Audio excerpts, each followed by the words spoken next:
اور اپنے دونوں ہاتھوں سے اپنے بال نوچنے لگی۔ مہر اور داؤد کو ساتھ تصور کرتے وہ ہوش کھو بیٹھی تھی۔ چچ، بہت برا ہوا تمہارے ساتھ، مگر تم نے یہ کیوں نہیں سوچا کہ جو برا کرتا ہے اس کے ساتھ برا ہی ہوتا ہے؟ مجھے پہلے ہی سمجھ جانا چاہیے تھا کہ ان سب کے پیچھے تم ہو، مگر میں ہی نہیں جان پائی۔ مہر کے آواز پر اس نے جھٹکے سے سر اٹھایا، جو دروازے میں نائٹی پہنے کھڑی تھی۔ اس کو دیکھ کر حسینہ کا دل جل کر اور کوئلہ ہوا تھا۔ اور تم شب سے کیوں ملی ہوئی ہو اور کب سے اس سازش میں شریک ہو؟ مہر نے اس کا گلا دبوچ کے اسے دیوار سے لگاتے کہا، جس پر وہ اسے تمسخرانہ انداز میں دیکھتی ہوئی ہنس دی۔ جہاں تک اپنے شوہر کو بچا سکتی ہو بچا لو، کیونکہ بہت جلد تم دونوں الگ ہونے والے ہو، اور تم دونوں کا بیچ کا کانٹا میں یعنی حسینہ ہوں گی، جسے کوئی چاہے بھی تو نہیں نکال سکتا۔ ہمت ہے تو لگا لو سراغ کہ میری سازش کا مقصد کیا ہے۔ حسینہ نے اس کے ہاتھ جھٹکتے اسے چڑھاتی ہوئی مسکراہٹ سے کہا۔ تو مہر اسے ہونہار نظروں سے گورتی ہوئی واپس نکلتی چلی گئی۔ اس کے ذہن میں بس یہی گردش کر رہا تھا کہ آخر حسینہ کا مقصد کیا ہے۔ اب وقت آ گیا ہے ان تصویروں کا داؤد تک پہنچنے کا۔ شمس نے اپنے اور مہر کے قریب ترین تصویروں کو دیکھتے ہوئے شاطر مسکراہٹ سے کہا۔ وہ جانتا تھا کہ داؤد دیکھی ہوئی باتوں پر یقین کرتا ہے، کہانی سنی باتوں کے بجائے، اور یہ ثبوت اسے مہر سے بدگمان کرنے کے لیے کافی تھا۔ اب مہر تمہیں میرا ہونے سے کوئی نہیں روک سکتا۔ داؤد کو چھوڑنے کے علاوہ تمہارے پاس کوئی راستہ نہیں بچے گا۔ ہاں ہاں ہاں، کمرے میں صرف وہ تھا اور اس کے بے ہنگم دل اور دہلا دینے والے کہے۔ آخر کار آج وہی دن آ گیا تھا جب وہ لوگ آمنے سامنے آنے والے تھے۔ آج ریان ایان کا سپورٹس ڈے تھا اور ان دونوں نے ہی پارٹیسپیٹ کیا تھا۔ ایان نے ریسنگ کمپٹیشن میں حصہ لیا تھا، جبکہ ریان نے کسی اور گیم میں پارٹیسپیٹ کیا تھا، تاکہ اگر ان میں سے ایک بھی جیت جائے تو دوسرا اس کو بھرپور طریقے سے اپریشیٹ کر سکے۔ مہر باہر سے جتنی مضبوط دکھ رہی تھی، اندر سے اس کا دل اتنا ہی ڈر رہا تھا۔ بظاہر تو اپنے بچوں کو ہمت دے رہی تھی، مگر اندر سے اس کا دل سہم رہا تھا جیسے آج پھر کچھ برا ہونے والا ہو۔ ان سب نے داؤد کو نہیں بتایا تھا کہ ایان کا پاؤں ٹھیک ہو چکا ہے۔ وہ آج ٹرافی جیت کر ہی اسے سرپرائز کرنے کا ارادہ کرتے تھے، مگر یہ سرپرائز نہیں کتنا بھاری پڑنے والا ہے اس سے وہ سب انجانتے۔ اب وقت آ گیا ہے مہر آمنے سامنے آنے کا، رحمہ نے تیار ہوتے ہوئے سوچا۔ تم نہیں جانتی آج تم کن کن چیزوں سے ہاتھ دھو بیٹھو گی۔ رحمہ سے تو مجھے کوئی امید نہیں، وہ تو خود مجھے دھوکہ دے کر داؤد کے سپنے دیکھنے لگی ہے۔ اور رہی بات میری، تو شاید تم بھول گئی ہو کہ میں کیسی ناگن ہوں۔ خاندان تو کیا، اولاد تک کو نہیں چھوڑتی۔ اس نے شاطرانہ ہنستے ہوئے اپنی تیاری پر ایک نظر ڈالی۔ آج وہ مہر کی تباہ ہوتی زندگی اپنی آنکھوں سے دیکھنا چاہتی تھی۔ چچ مہر، تمہیں برباد ہونے سے کوئی نہیں بچا سکتا، کیونکہ آج تمہاری بربادی کے پیچھے تمہارا اپنا پیار ہوگا۔ ہاں ہاں، کالے بادلوں نے آسمان پر پسیرا کر لیا تھا۔ اندھے کے کئی طوفان اکٹھے ہی مہر کے اشیانے کی جانب بڑھ رہے تھے، اس کو تباہ کرنے۔ اس بات سے وہ انجان کہ اس کی زندگی کن طوفانوں کی زد میں آنے والی ہے۔ آگ پر سے دھوئے کے مرغولے اٹھ رہے تھے۔ آگ چار سو پھیل چکی تھی، دھوئے کے باعث سانس لینا دشوار ہو رہا تھا، جبکہ مہر کسی بھی چیز کی پرواہ کیے بغیر آگ کی طرف بڑھ رہی تھی۔ اس کی آنکھوں میں کچھ کھو دینے کا خوف تھا۔ وش، رک جاؤ وش، وہاں مت جاؤ، وہاں بہت زیادہ آگ ہے۔ اس کی پکار پر ایک دفعہ مہروش نے پیچھے پلٹ کر دیکھا اور وہ بے بسی سے مسکرا کر واپس آگ کی جانب چل دی، جو اسے اپنے لپیٹ میں لے لینے کے در پر تھی۔ پیچھے خان بیچارہ اس کو آوازیں دیتا رہ گیا، مگر مہروش نے اس کی ایک نہیں سنی۔ ایسا لگتا تھا جیسے آگ کے اس پار اس کی دنیا بسی ہے، جسے وہ کسی قیمت پر کھونا نہیں چاہتے تھے۔ تبھی اس کی ایک نہیں سنی۔ خان بے بس تھا، وہ بس چیخ اور چلا رہا تھا، کیونکہ وہ اس کے پاس نہیں جا سکتا تھا۔ ایک اندھے کی طاقت نے اسے روک رکھا تھا۔ وش، مہروش، نہیں وہاں مت جاؤ۔ اور وہ پکارتا ایک دم نیند سے اٹھ بیٹھا۔ خان، کیا ہوا آپ کو؟ آپ ٹھیک تو ہے نا؟ گلمی نے خان کے چیخنے پر فوراً بھاگ کر اندر آئی تھی اور اسے وش وش پکارتے دیکھ کر پریشانی سے پوچھنے لگی، گل، میں نے ابھی مہروش کو آگ کی طرف جاتے دیکھا اور میں اسے بچا نہیں سکا۔ وہ ضرور کسی مصیبت میں ہے، میں کیا کروں، میں اس تک نہیں پہنچ پا رہا ہوں، وہ بے بسی سے بولا۔ اپنے خان کو یوں پریشان دیکھ کر گلمی نے بھی پریشان ہو اٹھی تھی۔ خان، فکر مت کرے، مہروش جہاں بھی ہوگی یقیناً ٹھیک ہوگی، آپ بس اس کے لیے دعا کریں کہ وہ جہاں بھی رہے اللہ کی امان میں رہے۔ گلمی نے اس کے ہاتھ پر ہاتھ رکھ کر اسے دلاسا دیا۔ خان کچھ پل گمسم سا اسے دیکھتا رہا اور پھر اس کی بات کا مطلب سمجھ کر وہ فوراً اٹھا اور اللہ کے حضور جھک گیا۔ نماز پڑھنے کے بعد اس نے مہروش کے لیے دعا کی تھی کہ وہ جہاں بھی رہے ٹھیک رہے اور ہر آنے والی مصیبت اور آفات سے بچی رہے، مگر وہ یہ نہیں جانتا تھا کہ اب تک وہ اس مشکل میں پھنس چکی ہے جس سے نکلنا ناممکن تھا۔ خان سب حالات سے انجان اس سے ملنے کی دعا کر رہا تھا، جسے قدرت خود اس کے در پر لانے والی تھی۔ آج اسکول میں کافی گہما گہمی تھی۔ اسپورٹس ڈے کی تیاریاں زور و شور سے جا رہی تھی۔ بچے اپنے والدین کے ساتھ گراؤنڈ میں موجود تھے، جہاں والدین اپنے بچوں کی پشت پناہی کرتے نظر آ رہے تھے۔ کچھ بچے ریس کے میدان میں آ چکے تھے، وہی مہر ریان ایان کو حوصلہ دے رہی تھی۔ بچہ جیت ضروری نہیں، ضروری ہے کہ آپ حصہ لو اور کچھ سیکھو۔ اگر کبھی آپ کو لگے کہ آپ نہیں کر سکتے تو دل میں اللہ کو مدد کے لیے پکارنا، وہ آپ کی مدد ضرور کرے گا۔ مہر نے اپنے دونوں بچوں کو باری باری سمجھاتے ہوئے کہا، جو اس کی بات سن کر سیانوں کی طرح سر ہلا رہے تھے۔ جی ماما، ہم سمجھ گئے، لیکن آپ فکر مت کریں، ہم ضرور جیت کر آئیں گے۔ ریان نے ایان کے کندھے پر ہاتھ رکھ کر کہا تو اس نے بھی ریان کی بات پر حامی بھرتے ہوئے ہاں میں سر ہلایا۔ تم لوگوں کی بھی خوش فہمیوں کے کیا کہنے ہیں؟ رحمہ کی طنزی آواز پر وہ بے ساختہ پیچھے پلٹنے پر مجبور ہوئے تھے۔ ریان اور ایان اپنی ننھی سی موٹیا بینچ اسے غصے کے ساتھ کہا جانے والی نظروں سے گور رہے تھے، جو ان کی ماں سے بدتمیزی سے مخاطب تھی۔ تم سے مطلب؟ اس کو دیکھتے ہی یکایک مہر کی آنکھوں میں سرد مہری مومنڈ آئی تھی۔ وہ ایسی بہت غرور نہیں آ گیا تم میں؟ مگر کوئی بات نہیں، آج تمہیں تمہاری اوقات واضح ہو جائے گی جب تمہارے بچے تمہیں پورے گراؤنڈ میں شرمندہ کروائیں گے۔ رحمہ نے ریان ایان کو حقارت سے دیکھتے ہوئے کہا، جس پر مہر 2 قدم اس کے قریب بڑھی تھی۔ اسے یوں خطرناک تیوروں سے اپنی جانب بڑھتا دیکھ کر وہ بے ساختہ پیچھے کو کسکی تھی۔ اسے پچھلی بار کا واقعہ اچھی طرح یاد تھا، جو بلائے نہیں بھولتا تھا۔ رحمہ پوچھنا یہ تھا کہ اب تمہارا ہاتھ تو ٹھیک ہو چکا ہوگا، اور اگر نہیں ہوا تو تم مجھے بتا سکتی ہو، مجھے دوبارہ تمہارے ہاتھ کو واپس اس حالت میں لانے میں زیادہ وقت نہیں لگے گا۔ مہر نے اپنی آستین چڑھاتے ہوئے رحمہ کے بازو کو مانی خیز نظروں سے دیکھتے طنز کیا، جو ابھی بھی پلاسٹر میں لپٹا تھا۔ رحمہ اس کے ارادے سمجھ کر فوراً اپنا ہاتھ اپنے پیچھے چھپاتے ڈر کر پیچھے کو بھاگی۔ میں تمہیں دیکھ لوں گی مہر، تم زیادہ دیر میرے آگے ٹک نہیں پاؤ گی۔ وہ بغیر مڑے کہتی ہوئی اپنی جگہ سے 9-2-11 ہو گئی تھی، جبکہ اس کے یوں دم دبا کر بھاگنے پر ریان اور ایان کا کہا بے ساختہ تھا، اور اپنی ماں کے گلے لگ کر بیسٹ وشز لیتے گراؤنڈ کی جانب ریس کی تیاری کے لیے چل دیے۔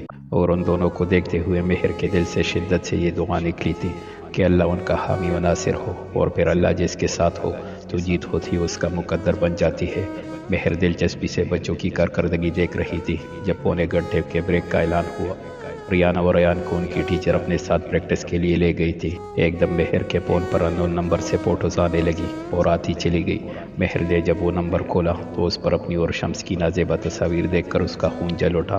وہ سب جانتی تھی کہ یہ شمس نے غلط انداز میں لی تھی، لیکن دیکھنے والے کو لگتا ہے کہ وہ اپنی مرضی سے اس کے ساتھ اس بدپہلی میں شامل تھی۔ نیچے ایک میسج فوراً پاپ ہوا تھا، اگر تم نہیں چاہتے کہ یہ حسین لمحات میں داؤد شاہ کو بھیجوں تو کنگز مال میں مجھے ملنے آ جاؤ، شاید اس کے بعد میں انہیں ختم کرنے کا سوچ سکتا ہوں۔ شمس نے اسے اچھی طرح سے بلیک میل کر کے آخر پر واقعات آنکھ مارتا ایموجی بھیجا تھا کہ بہروش غصے و شدت کے گونٹ بھرتی رہ گئی۔ ابھی بریک ختم ہونے میں کافی وقت تھا اور مال یہاں سے 10 منٹ کی دوری پر تھا۔ وہ آسانی سے شمس سے 2 ہاتھ کر کے واپس آ سکتی تھی۔ اس نے 2 لمحے کو سوچا اور پھر فیصلہ کرتی اٹھی تھی۔ جانے سے پہلے وہ ریان اور ایان کو بتا کر گئی تاکہ اس کی غیر موجودگی میں اس کے بچے پریشان نہ ہو جائے۔ 10 منٹ میں وہ مال کے سامنے کھڑی تھی اور گہری سانس بھرتی شمس کی بتائی ہوئی جگہ پر گئی، جہاں وہ غرور سے اکڑ کر بیٹھا تھا کیونکہ بازی آج اس کے ہاتھ میں تھی اور وہ مہر سے اچھی طرح فائدہ اٹھانے کا ارادہ رکھتا تھا۔ کیا کہنا چاہتے ہو تم؟ جلدی بولو، میرے پاس وقت نہیں ہے تمہارے لیے۔ مہروش نے اس کے قریب آ کر کڑے ہوتے بغیر بیٹھے اسے کڑے تیوروں سے دیکھتے کہا، آپ آئے بہار آئی۔ شمس نے اس کی بات کو نظر انداز کرتے لہک کر کہا تھا۔ یقیناً اس کو مہروش کے غصے سے بھرے تاثرات مزہ دے رہے تھے۔ میں آخری دفعہ کہہ رہی ہوں شمس، مدعے پر آؤ، ورنہ میں کیا کروں گی تمہارے ساتھ یہ میں خود بھی نہیں جانتی۔ مہروش کی اب بس ہوئی تھی، اسے کسی بھی طرح واپس ایان ریان کے پاس پہنچنا تھا، لیکن وہ یہ بھی نہیں چاہتی تھی کہ شمس کی تصویروں کو دیکھ کر داؤد کوئی غلط فہمی پالے۔ تبھی یہاں شمس سے ساری تصویریں ڈیلیٹ کروانے آئی تھی۔ آفٹر یو، شمس نے اسے بیٹھنے کا اشارہ کرتے ہوئے کہا۔ اس بات سے صاف اندازہ ہو رہا تھا کہ جب تک وہ بیٹھ نہیں جاتی شمس آگے کچھ بھی نہیں بولنے والا تھا۔ اس کے ڈیڑھ پن پر مہروش گلس کر رہ گئی۔ تمہارے کہنے پر میں ان سب تصویروں کو ضائع کر دوں گا، مگر میری صرف ایک شرط ہے، ان کے بدلے تم میرے ساتھ ہاتھ ملا لو اور داؤد شاہ کو چھوڑ دو۔ کلی آنکھوں سے خواب دیکھنے کے بارے میں سنا تھا اور آج دیکھ بھی لیا۔ آخر تم اتنے خوش فہم کیوں ہو شمس؟ تمہیں کیوں کر لگا کہ میں داؤد شاہ جیسے شخص کو چھوڑ کر تمہارے ساتھ زندگی بسر کرنے پر تیار ہو جاؤں گی؟ تم تو بس ایک پست ذہنیت کے غلیظ شخص ہو جسے کسی دوسرے کی عزت کی پرواہ نہیں ہے، بلکہ صرف اپنا نام اور شہرت پیاری ہے۔ پھر میں تمہارے لیے اپنے محبت کرنے والے شوہر کو کیوں کر چھوڑوں گی مہر نے تمسخرانہ نظروں سے دیکھتے ہوئے اسے کہا تو شمس اتنی عزت افزائی پر دام پیچ کر رہ گیا، اور جب بولا تو لہجے سے آگ اگل رہی تھی، کیونکہ وہ کرا شخص نہیں ہے۔ اگر تم سے محبت کرتا تو تمہیں اس رات یوں تنہا نہ چھوڑتا۔ مہر اس کی بات پر دنگ رہ گئی۔ بھلا شمس کو اس بات کا کیسے پتہ چلا؟ اوہ، حیران ہو کہ مجھے کیسے پتہ چلا اس بات کا؟ کوئی نہیں، اس دنیا میں بس پیسہ بولتا ہے۔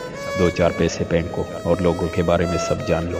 تمہاری کوئی وضاحت مجھے داؤد سے دور نہیں کر سکتی، اور حسینہ کو بھی جتنا جلدی ہو سکے اپنے پاس بلوا لو۔ میں اس چوہے بلی کے کیل سے تنگ آ گئی ہوں۔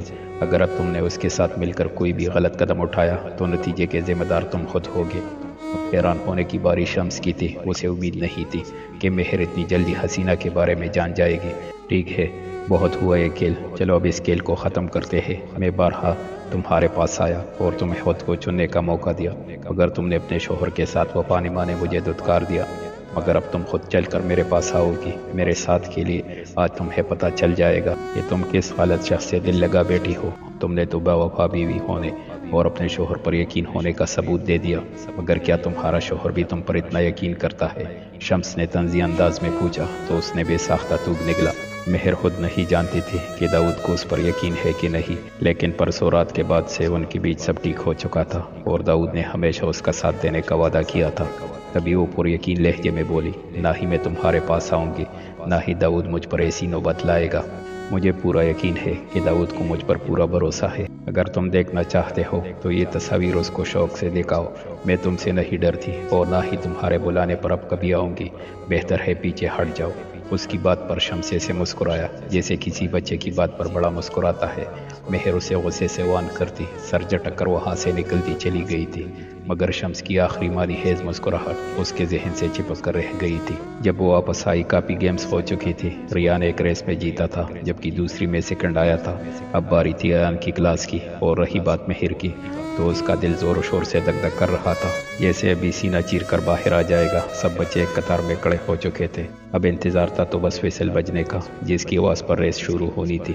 ایان نے ایک نظر آڈینس میں بیٹھی اپنی ماں کو دیکھا جو اس کو پریشانی اور فکر مندی کے زیر اثر ملے جلے تاثرات سے دیکھ رہی تھی۔ ایان نے اس کو دیکھتے thumbs up کا اشارہ کیا۔ کہاں دیکھ سکتا تھا وہ اپنی ماں کو اتنا پریشان، وہ بھی اس کے خود کی وجہ سے۔ اس کی صدا پر مہر دل کھول کر مسکرائی اور اسے فلائنگ کس دی جو اس نے ہاتھ کے اشارے سے کیچ کی تھی۔ مہر نم آنکھوں سے مسکرا دی۔ یہی تو قیمتی احساسات ہے اس کا، بھلا ان کے بغیر وہ کیا کرتی؟ رحمہ تمسخر سے ان کا یہ پیار بھرا انداز دیکھ رہی تھی۔ چاہے جو بھی کر لو مہر، جیت تو میری ہوگی اور ہار تمہاری۔ بھلا یہ لنگڑا بچہ کیسے ریس جیتے گا جبکہ اس کے مقابل کتنے پرتیلے بچے ہیں؟ اس نے طنزی انداز میں اسے دیکھتے دل میں کہا۔ وہاں سب بچے اس کو دیکھ کر حیران تھے جو ڈاکٹر کی پریسکرپشنز کو جھٹلائے آج وہاں اپنی قسمت آزمانے چلا تھا۔ داؤد آفس میں سیریس فائلز ایک دفعہ اسٹڈی کر رہا تھا کیونکہ 15 منٹ بعد ان کی بہت اہم میٹنگ تھی اور حسینہ پاس ہی بیٹھی اس کو نہا رہے تھے۔ ساتھ ہی ساتھ داؤد کو دیکھنے پر فوراً نظریں جھکا کر فائل اسٹڈی کرنے لگی تھی جیسے اس سے کوئی اہم کام نہ ہو۔ حسینہ تمام پوائنٹس اچھے سے نوٹ ڈاؤن کر لو، تمہیں پتہ ہے نا یہ میٹنگ ہمارے لیے کتنی ضروری ہے۔ داؤد نے اسے پروجیکٹ کی اہمیت کا احساس دلاتے کہا۔ مجھ پر یقین رکھو داؤد، تمہارے لیے تو میں کچھ بھی کر سکتی ہوں، اور پھر یہ تو بس ایک میٹنگ کی پریزنٹیشن ہے، اس نے نہایت دل ربائی کے انداز سے کہا۔ وہ دونوں ابھی یہی بات کر رہے تھے کہ جنید ایک پارسل لے کر اندر آیا۔ اس سے پہلے کہ وہ داؤد کو پارسل پکڑا تھا اس کے فون پر کال آئی جسے سن کر جنید کے قدموں تلے زمین نکل گئی اور وہ پارسل ٹیبل پر رکھتے داؤد سے معذرت کرتا باہر کو بھاگا۔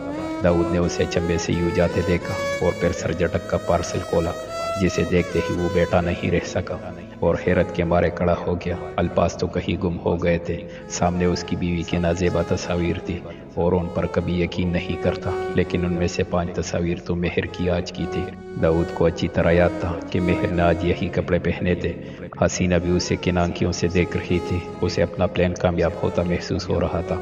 وہ دلچسپی سے داؤد کا سرخ چہرہ دیکھ رہی تھی جو ضبط کی آخری حد پر کھڑا تھا، اور پھر دیکھتے ہی دیکھتے لمحوں میں اس نے آپ اس کا حشر نشر کر دیا تھا۔ گیم 3 گننے کے بعد ویسل پر شروع ہوئی تھی جہاں بچے ویسل کی آواز سنتے ہی تیزی سے بھاگے تھے۔ ایان نے آہستہ سے بھاگنا شروع کیا تھا۔ ریان اور مہر کا دل پوری شدت سے دھڑک رہا تھا اور آنکھیں لمحے کو بھی نہیں جھپک رہی تھی۔ ابھی وہ تھوڑا ہی آگے گیا تھا کہ ایک ٹوکر لگتے ہی وہ منہ کے بل زمین پر گرا تھا اور اس کی ایک ٹانگ پر بندھی اسٹک ٹوٹ گئی تھی۔ ایان مہر ایک چیخ کے ساتھ کڑی ہوئی تھی۔ ایان کی کوہنی اور گھٹنوں سے خون بہتا دیکھ کر اس کو اپنی روح پناہ ہوتی محسوس ہوئی۔ اس سے پہلے کہ وہ بھاگتی، ریا نے نم آنکھوں سے اسے دیکھتے نبی میں سر ہلایا تھا، جبکہ ساری آڈینس جو پہلے ہوٹنگ کر رہی تھی ایان کے گرنے سے وہاں سناٹا چھا گیا تھا، اور یہاں رحمہ فاتحانہ انداز میں مسکرائی تھی۔ تمہیں کیسے لگا مہر کہ میں تمہاری راہ میں رکاوٹ نہیں ڈالوں گی؟ میں جیتنے کے لیے کسی بھی حد تک جا سکتی ہوں، یہاں تک کہ اپنے ہی بچوں کو نقصان بھی پہنچا سکتی ہوں۔ وہ زہریلی مسکراہٹ سے مہر کی آنکھوں ہی آنکھوں میں کہتی مسکرائی، جبکہ مہر کی آنکھیں خون رنگ ہوئی تھی۔ اسے لمحہ لگا تھا سمجھنے میں کہ رحمہ نے ہی کچھ کیا ہے۔ مہر کی کوشش تھی کہ وہ گراؤنڈ میں پہنچ جائے۔ اس کی آنکھوں سے آنسو بہتے دیکھ کر ایان کی آنکھیں بھی نم ہوئی تھی۔ وہ کبھی بھی اپنی ماں کے لیے شرمندگی کا باعث نہیں بننا چاہتا تھا۔ اپنی ماں کو روتے دیکھ کر اس کی اپنی آنکھیں بھی سرخ ہو چکی تھی، اور وہ درد برداشت کرتے اٹھنے کی کوشش کرنے لگا۔ اسے ہر حال میں پتہ آج اپنے نام کرنی تھی، اور رحمہ اس کی خوشی کا تو کوئی ٹھکانہ نہیں تھا۔ اس نے جو ایان کی راہ میں پتھر چھپائے تھے انہوں نے اپنا کام کر ڈالا تھا۔ اس نے فوراً اپنا فون نکالتے ایان کی ویڈیو ریکارڈ کی، جہاں وہ اپنے خون کو دیکھتا کراہ رہا تھا اور اٹھنے کی کوشش کر رہا تھا۔ یہاں سے جانے کے بعد وہ یقیناً رحمہ کا بہت برا حال کرنے والی تھی۔ رحمہ، یہ تم نے اچھا نہیں کیا، تمہیں اس کی بہت بڑی سزا ملے گی، اس نے نم آنکھوں سے ایان کو دیکھتے ہوئے کہا، اور سختی سے مٹھیاں بینچی، یہاں تک کہ اس کے نازک ہاتھ سرخ پڑ چکے تھے۔ اس سے پہلے کہ وہ ضبط کا بندھن توڑتے ہوئے گراؤنڈ میں جا پہنچتی، ایان بمشکل دونوں ہتھیلیاں زمین پر ٹھکا کے اٹھ کھڑا ہوا تھا، اور اس کے اٹھتے ہی چاروں طرف تالیوں کا شور گونج اٹھا تھا۔ وہ بھاگ رہا تھا، اپنے درد کی پرواہ کیے بغیر بھاگ رہا تھا۔ اس پر آج جیتنے کا جنون سوار تھا۔ بھاگتے بھاگتے اسے پتہ ہی نہیں چلا کہ اب وہ لڑکڑا نہیں رہا، اور نہ ہی اس کے پیر میں رکاوٹ آ رہی ہے، بلکہ بالکل تیزی سے بھاگ رہا ہے۔ اتنی دیر کی محنت رنگ لائی تھی، اور وہ جو بچے پہلے تیز بھاگ رہے تھے اب ان کی رفتار دھوپ کی باعث کافی کم ہو چکی تھی، اور ایان جو ابھی پورے زور و شور سے بھاگنا شروع ہوا تھا پلک جھپکتے ہی ان کو پیچھے چھوڑتا چلا گیا، اور دیکھتے ہی دیکھتے وہ لال ربن سے ٹکراتا وننگ لائن کراس کر چکا تھا۔ مہر اور ایان جو تم سادے ایان کو دیکھ رہے تھے لوگوں کے تالیاں پیٹنے پر ہوش میں آئے، اور ایان بھاگ کر ایان کے پاس گیا اور اسے اٹھا کر گول گول گھمانے لگا۔ ایان جو گھٹنے کے بل جھکے گہرے گہرے سانس بھر رہا تھا، اچانک آنے والی افطار پر بوکھلا گیا تھا۔ یہاں ایان اور اس کے باقی کلاس میٹ اسے کندھوں پر اٹھا کر ہوٹنگ کر رہے تھے، اور رہی بات مہر کی تو اس کے شکر کے آنسو بہہ رہے تھے۔ آخر کار اس کی اتنے ماں کی محنت رنگ لائی تھی، جو ایان آج اپنی دونوں ٹانگوں پر بغیر لڑکڑائے کھڑا تھا۔